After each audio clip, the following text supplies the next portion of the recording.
ہوا، مجھے اس کا زیادہ تعارف نہیں تھا. اس سال سارا تعارف میں نے صوت الحق کے جو ہمارے نوجوان علماء کرام ہیں جو اس قسم کی محنت کر رہے ہیں، تو ساری محنت کا میں نے تعارف لیا، ساری محنت کا جائزہ لیا. تو تقریباً 1-2 ماہ پہلے سے یہ لوگ اس محنت میں لگے ہیں. انگریزی اسکولوں کو اور ہمارے جو مدارس میں مساجد میں جو مکاتب چلتے ہیں، ان مکاتب کو پہنچ کر ان اسکولوں کو پہنچ کر حضرت محمد مصطفیٰ صلی اللہ علیہ وسلم کی سیرت پر اور اسلامی کلچر پر کچھ مواد ان کو دیا، اور پھر ان کے ٹیچروں کو، استادوں کو یاد کروانے کے لیے کہا. پھر اس کے بعد علماء کرام کو اسکولوں کو بھیج کر، مکاتب کو بھیج کر امتحان لیا، پھر ان کا انعام دیا جا رہا ہے. یہ ایک مستقل کام ہے. جیسے میں تھوڑی دیر میں بول دیا اور آپ لوگ سن لیے، بول دینا سن لینا آسان ہے. ایک مستقل کام، اس کے لیے اپنی مصروفیت. یہ جتنے نوجوان علماء کرام، ارے بچے خاموش بیٹھو باشا، بچے خاموش بیٹھو ماں. یہ جتنے نوجوان علماء کرام اس کام میں لگے ہیں صوت الحق کے، ان کی اپنی اپنی الگ مصروفیات ہیں. کسی مدرسے کے، کسی ادارے کے محتمم استاد، کسی مسجد کے امام و خطیب، یا اپنی اور کوئی دیگر مصروفیت ذریعے معاش کی، اس کام کو کرتے ہوئے مستقل اس کام کو کرنا، وقت نکال کر، یہ بہت بڑا کام ہے. اور اس کے لیے مال کو اکٹھا کرنا، اہل ثروت لوگوں کو سمجھانا اس کے لیے، اور اس کے لیے مال کو اکٹھا کرنا، پھر اس کو جو ہے صحیح معنوں میں اس کو ڈسٹریبیوٹ کرنا اور صحیح اس کو پورا کرنا، ایک مستقل کام ہے جو نوجوانوں نے کیا ہے. اور اس کا بہت بڑا فائدہ ہے. اس کا فائدہ کوئی معمولی فائدہ نہیں ہے. یہ جو نوجوان، یہ جو چھوٹے چھوٹے بچے اسکولوں میں پڑھ رہے ہیں، میں آپ لوگوں کو مختصر طور پر اس طرف توجہ دلاتا چلوں کہ اگر ہمارے بچوں کو دینیات سے آراستہ نہ کیا جائے، ہمارے نبی حضرت محمد مصطفیٰ صلی اللہ علیہ وسلم کی سیرت سے، اسلامی کلچر سے ان کو اگر آراستہ نہ کیا جائے، ان کو آشنا نہ کیا جائے، اس سے ان کو معلومات، یہ اسلامی معلومات سے اگر ان کو بہرا رکھا جائے، ان کو جو ہے اندھا رکھا جائے، تو اس کے نقصانات کیا ہیں؟ ان کے نقصانات کیا ہیں؟ بزرگوں دوستو، اگرچہ کہ میں آگے ایک قدم آگے بڑھ کے کہنے جا رہا ہوں، یہ بات سامعین میں سے کسی کو سمجھ میں آئے یا نہ آئے، لیکن بات تو یہی ہے کہ انگریزی جو تعلیم انگریز نے شروع کیا ہندوستان کے اندر، اگرچہ کہ وہ تعلیم اب ایک ذریعہ معاش بنی ہے، جو چیز ذریعہ معاش بن جاتی ہے، اسلامی حدود کے اندر آتی ہے، تو اسلام اس کو منع نہیں کرتا. لیکن انگریزوں کا جو منشا اور مقصد تھا انگریزی تعلیم کو شروع کرنے کا، اس کے ذریعے سے وہ مسلمانوں کو، انسانوں کو انگریز بنانے کے مقصد سے شروع کیا تھا کہ اس تعلیم کے ذریعے سے مسلمانوں کو اور دیگر انسانوں کو انگریز بنایا جائے، اپنے کلچر کا عادی بنایا جائے، اور خصوصاً ان کا نشان مسلمانوں پر تھا. انہوں نے انگریزی تعلیم کے اسکول شروع کیے، کارمنٹ اسکول شروع کیے. ایک مرتبہ ہم علماء کی جماعت گئی سہارنپور، حضرت مولانا طلحہ صاحب دامت برکاتہم، جو حضرت مولانا شیخ الحدیث زکریا صاحب رحمۃ اللہ علیہ کے فرزند ہیں، حضرت کی خدمت میں ہم بیٹھے تھے. تو سارے علماء کو حضرت نے مخاطب ہو کر کہا، تم کیا پڑھاتے ہو، تم کیا پڑھاتے ہو؟ سب علماء اپنا اپنا بتا رہے تھے. کوئی بتا رہے تھے کہ میں فلاں پڑھاتا ہوں، فلاں کتابیں پڑھاتا ہوں، فلاں کتابیں پڑھاتا ہوں، میں محتمم ہوں، میں فلاں استاد ہوں. حضرت نے کہا، ٹھیک ہے، تم ان لوگوں پر محنت کر رہے ہو جو تمہارے مدرسے کو آئے، اور مدرسے کو آنے والے جو بچے ہیں وہ مسلمانوں کے 2% بچے ہیں، باقی 98% مسلمانوں کے بچے انگریزی اور کارمنٹوں میں پڑھ رہے ہیں.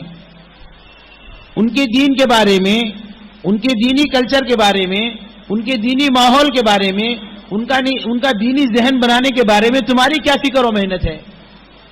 ہم لوگ خاموش بیٹھے رہے. اس کے بعد حضرت نے اپنا مجرب ایک واقعہ بتلایا. حضرت نے کہا کہ دیکھو، یہ خصوصاً عیسائی جو کارمنٹ اسکولیں چلتی ہیں، وہ کارمنٹ اسکول نہیں ہے، وہ انگریزی اسکول نہیں ہے، بلکہ عیسائیت کی ایک مشن ہے، عیسائیت کی ایک مشن ہے۔ پھر اس کے بعد کہا کہ بڑی بڑی سٹیوں میں، چھوٹے گاؤں جیسے ہمارا کرنول بھی چھوٹے ہی میں شمار ہے، تو یہاں نہیں بلکہ بڑی بڑی سٹیوں میں انگریزی جو کارمنٹ اسکول چلتی ہیں، ان میں جو ہے ان اسکولوں میں بچوں کا ذہن بنانے کے لیے، بچوں کے عقیدے کو بگاڑنے کے لیے، بدلنے کے لیے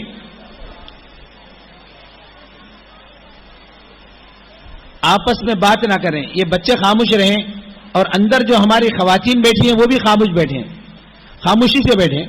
یہ ہمارا دینی پروگرام ہے، اس میں خاموش بیٹھنا بہت ضروری ہے، دینی بات خاموشی کے ساتھ سننا ہے۔ ذرا آپ صاحب، آپ ذرا بچوں میں بیٹھو، ذرا بچوں کو خاموش کرو۔ تو حضرت نے کہا کہ بچوں کے عقیدے کو بگاڑنے کے لیے ایک خصوصاً خاص کمرہ بنایا جاتا ہے، ایک ہال، جس میں ہفتے میں ایک مرتبہ سنیچر کے دن، سیٹرڈے، بچوں کو جمع کیا جاتا ہے، اور ٹیچر جو بچوں کے سامنے بات کرتی ہے، جو بھی ٹیچر میٹھی میٹھی باتیں کر کے بچوں کے ذہن کو اپنی طرف موہ لیتی ہے، بچوں کے کھیل کی کود کی باتیں کرتے کرتے بچوں کے عقیدے کی طرف جاتی ہے۔ ہندو بچوں سے ہندو انداز میں سمجھایا جاتا ہے کہ دیکھو تمہارے گھروں میں رام دیتا ہے، لکشمن دیتا ہے، فلاں ہے، تمہارے امی ابو کہتے ہیں، بچوں کو سب پوچھتے ہیں، بچے کہتے ہیں ہاں ہاں۔ مسلمان بچوں سے کہا جاتا ہے تمہارے گھروں میں تمہارے امی ابو کہتے ہیں اللہ دیتا ہے، اور محمد کے وسیلے سے دیتا ہے، یہ تمہارے امی ابو کہتے ہیں۔ مسلمان بچے کہتے ہیں ہاں، بولے مانگو، مسلمان بچے سے کہتے ہیں اللہ سے مانگو۔ بچے چھوٹے کیا کریں گے، کیا سمجھیں گے، وہ 4-5 سال کے بچے ہیں، اور خود ٹیچر کہتی ہے کہ مانگو، تمہارے اللہ سے چاکلیٹ مانگو، بسکٹ مانگو۔ اب بچوں کو اس سے بڑھ کر اور کون سی چیز چاہیے؟ بچے مانگتے ہیں، گھروں میں دیکھا ہے ماں باپ کو ہاتھ اٹھا کر مانگتے ہوئے، ظاہر سے بات ہے چاکلیٹ بسکٹ نہیں ملیں گے۔ پھر اس کے بعد ٹیچر سمجھاتی ہے کہ دیکھو اب اللہ ریٹائرڈ ہے، رام ریٹائرڈ ہے، فلاں ریٹائرڈ ہے، سب ریٹائرڈ ہے، اب جو ہے عیسیٰ ہیں، یہ اللہ کے بیٹے ہیں۔ اب باپ مر گیا تو جائیداد کس کو ملتی ہے؟ بولے بیٹے کو ملتی ہے۔ اب بیٹا عیسیٰ بیٹے ہیں اللہ کے، نعوذ باللہ، تو عیسیٰ سے مانگو، عیسیٰ دیں گے۔ عیسیٰ مسیح سے مانگو، عیسیٰ مسیح دیں گے۔ تو بچے مانگتے ہیں تو بٹن دبا دیا جاتا ہے، اوپر سے چاکلیٹ بسکٹ نیچے گرتے ہیں۔ اب بچوں کا ذہن بن رہا کہ ہم کو عیسیٰ نہیں دیا، عیسیٰ نہیں دیا، نعوذ باللہ۔ تو میرے محترم حضرات، محترم سامعین، اگر ہم اپنے بچوں کا عقیدہ صحیح نہ بنائیں، اپنے بچوں کی اسلامی تربیت نہ کریں، یہ بچے آگے جا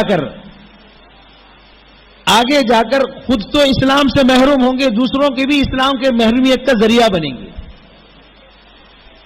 ہم چاہے بچے کو جو بھی بنائیں، جائز حدود میں رکھتے ہوئے ڈاکٹر بنائیں، انجینئر بنائیں، اچھے سے اچھے آپ تعلیم، دنیاوی ایجوکیشن بچے کو دیں، اسلام منع نہیں کرتا، لیکن اس سے پہلے بچے کو مسلمان بنائیں، بچے کو مسلمان بنائیں، بچوں کو قرآن کی تعلیم دیں، اسلامی تاریخ بچوں کو بتلائیں، ہمارے نبی علیہ الصلوۃ والسلام کی سیرت بتلائیں۔ اللہ کے نبی علیہ الصلوۃ والسلام نے فرمایا کل مولود یولد علی الفطرہ، جتنی بھی بچے دنیا میں آتے ہیں، جتنے بھی نومولود دنیا میں آتے ہیں، پیدا ہوتے ہیں، چاہے جس کے گھر میں بھی پیدا ہو، چاہے یہودی کے گھر میں پیدا ہو، نصرانی کے گھر میں پیدا ہو، بت پرست کے گھر میں پیدا ہو، آتش پرست کے گھر میں پیدا ہو، مسلمان کے گھر میں پیدا ہو، جس کے گھر میں بھی پیدا ہو، وہ اسلامی فطرت پر دنیا میں آتا ہے، وہ اسلامی فطرت پر دنیا میں آتا ہے۔ جب بچہ دنیا میں ماں کے پیٹ سے باہر آیا تو وہ مسلمان ہے، وہ مسلمان ہے۔ اب رہی بات ماں باپ کی، ماں باپ جو ہیں وہ اپنی اولاد کو بناتے ہیں، ماں باپ جو ہیں وہ اپنی اولاد کو بناتے ہیں۔ اب یہ بات بہت نقصان کی، ماں باپ مسلمان اور اولاد انگریز بن جائے، ماں باپ مسلمان اولاد یہود و نصارے کے طریقے پر جائے، یہ اولاد تو ماں باپ کو آخرت کے نقصان اور جہنم میں لے جانے کا ذریعہ بنے گی. حدیث میں آتا ہے اولاد سرمایہ ہے، نعمت ہے. بچے ہماری اولاد ہمارے لیے نعمت ہے، سرمایہ ہے. اس نعمت کی اگر ناقدری کریں گے کل قیامت کے دن، جیسے اللہ تبارک و تعالی دیگر نعمتوں کے بارے میں بندوں سے پوچھیں گے، اللہ نے قرآن کے اندر فرمایا ثم لتسألن یومئذ عن النعیم، کل قیامت کے دن تم کو ساری نعمتوں کے بارے میں پوچھا جائے گا. اولاد بھی نعمت ہیں. اگر اولاد کو ہم نے اللہ والا نہیں بنایا، دیندار نہیں بنایا، ایک سچا پکا مسلمان نہیں بنایا، تو کل قیامت کے دن اللہ کے پاس جواب دینا ہوگا. ہم نے اولاد کو دنیا دار نہیں بنایا، ہم نے اولاد کو دنیا کی ڈگریوں والا نہیں بنایا، ہم نے اولاد کو دکاندار نہیں بنایا، نوکری والا نہیں بنایا. کل قیامت کے دن اللہ نہیں پوچھیں گے کیوں نہیں بنایا، کیونکہ روزی کی ذمہ داری اللہ نے لی ہے. دنیا میں جتنے بھی لوگ پیدا ہوتے ہیں اس کی روزی پہلے ہی ماں کے پیٹ میں لکھ دی جاتی ہے. باپ اس کا ذمہ دار نہیں ہے. کل قیامت کے دن باپ کو یہ پوچھا نہیں جائے گا کہ تو نے اپنی اولاد کو تاجر کیوں نہیں بنایا، ڈاکٹر کیوں نہیں بنایا، انجینئر کیوں نہیں بنایا، بڑا آفیسر کیوں نہیں بنایا. اولاد کو یہ پوچھا نہیں جائے گا، باپ کو یہ پوچھا نہیں جائے گا. یہ پوچھا جائے گا کہ تم نے اپنی اولاد کو اپنے خدا سے آشنا کیوں نہیں بنایا، اپنے رسول کا آشنا کیوں نہیں بنایا، اسلامی معاشرے کا، اسلامی کلچر کا آشنا کیوں نہیں بنایا. کل قیامت کے دن اللہ پوچھیں گے. یہ اولاد جیسے آدمی تجارت میں سرمایہ لگاتا ہے، بزرگوں دوستو محترم حضرات، یہ اولاد ہماری آخرت کا سرمایہ ہے. اگر ہم نے ان کو دیندار بنایا تو یہ ہماری آخرت میں جنت میں لے جانے کا ذریعہ بنیں گے. اگر ہم نے دیندار نہیں بنایا، بس ان کی دنیا کی فکر میں دنیا کے پیچھے پڑے رہے اور ان کو دنیا دار بنا دیا، تو دنیا میں بھی ہمارے نقصان کا ذریعہ بنیں گے اور آخرت میں بھی نقصان کا ذریعہ بنیں گے.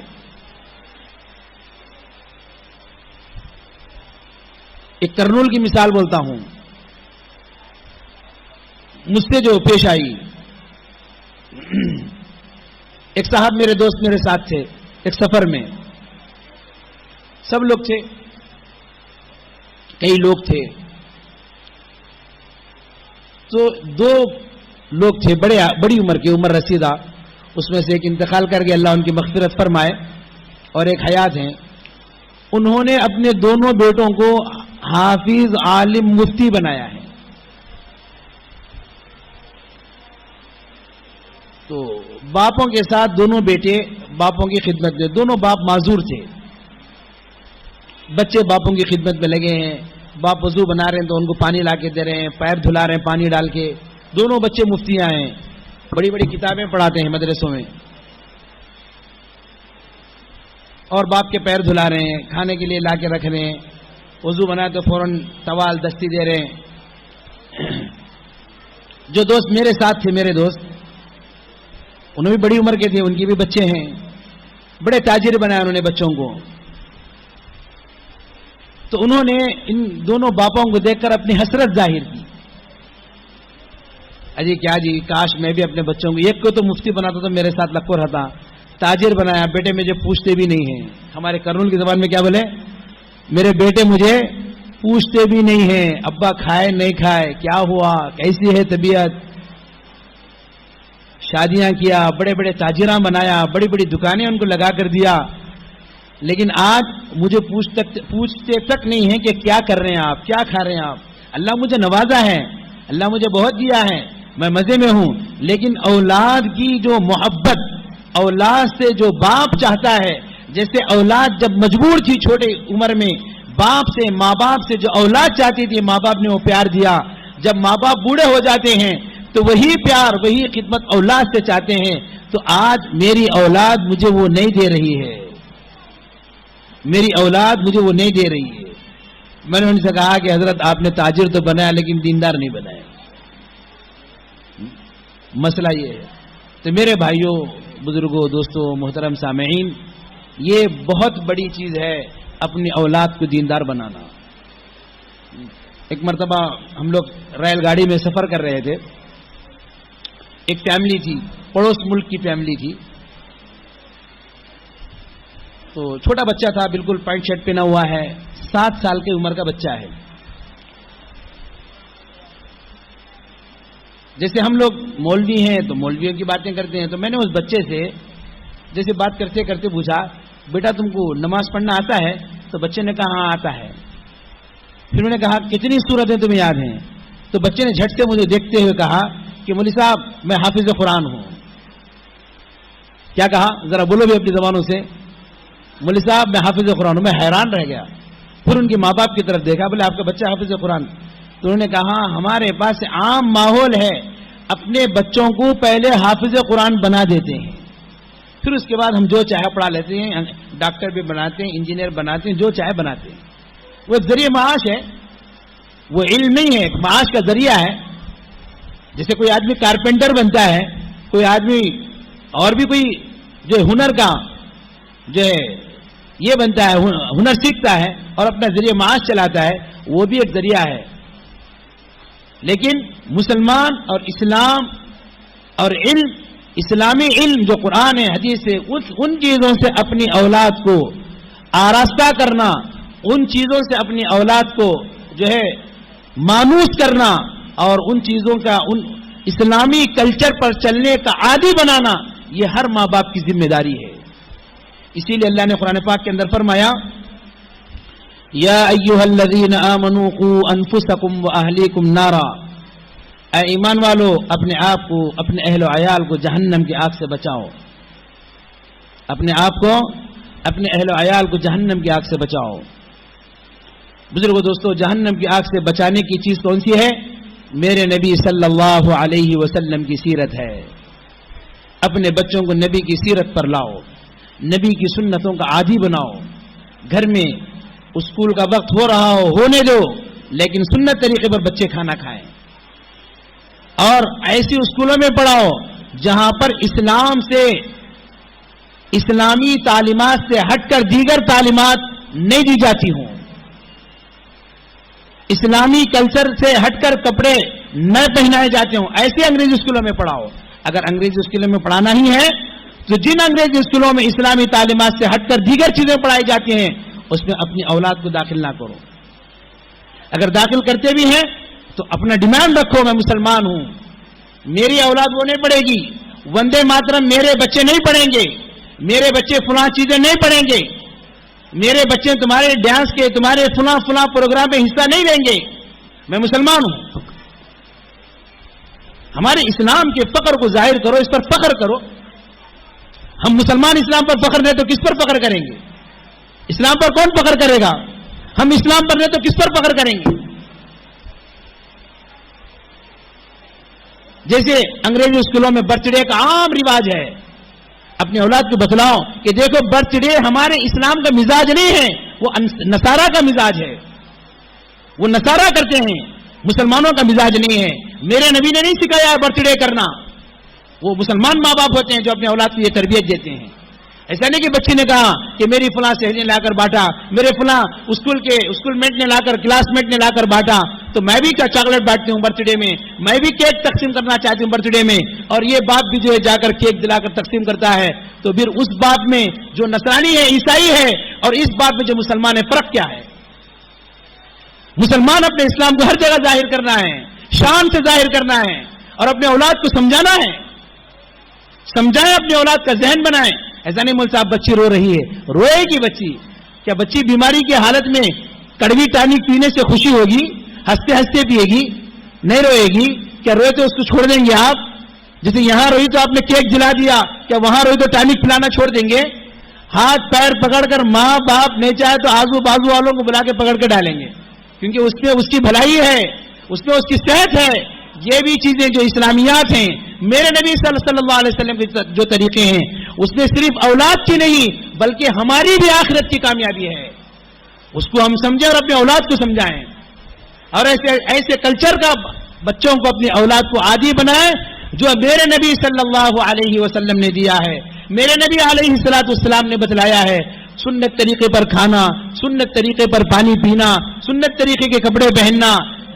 اور بزرگوں دوستو, ایک چیز بہت نقصان کی آج ہے, محبت میں لوگ نہیں سمجھ رہے ہیں اور اولاد کو جہنم کی طرف جھونک رہے ہیں. یہ جو اسمارٹ فون ہے ہرگز اولاد کے ہاتھ میں نہ دیں, نہ چھوٹے بچے نہ جوان بچے. محبت میں